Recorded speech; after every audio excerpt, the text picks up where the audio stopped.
if Ukrainians, and I quote, if Ukrainians don't accept surrender terms, the worst is yet to come.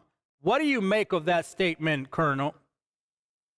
Well, it's consistent with his personality and the threats that he's had before. Back in November of this past year, I wrote a Fox News article saying there was a 50-50 chance this would happen. And in fact, I said it wouldn't happen because of an agreement with President Xi of China until immediately after the 2022 Beijing Olympics. I was spot on.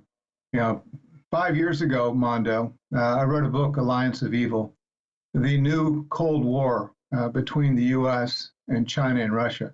We're beginning to see all that evidence come to pass. What Putin has done is essentially very predictable.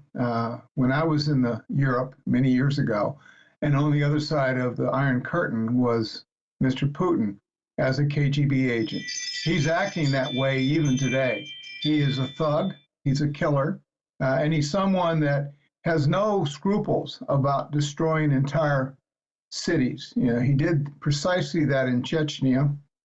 He's done and contributed to similar activities in Syria. And now we're seeing plenty of evidence of what he has in mind for the Ukrainians. We've got just a terrible situation emerging there. In the north, of course, he came out of Belarus with thousands attacking south toward Kiev. Kharkiv, which is in the northeast, a very historic strategic city, is surrounded. They've already brought their Marines from the south and have captured a couple of cities. They're next to going after Odessa, which is, of course, the largest port in Ukraine. And of course, here recently, we've heard about one of the nuclear sites, of which there are 15 total reactors.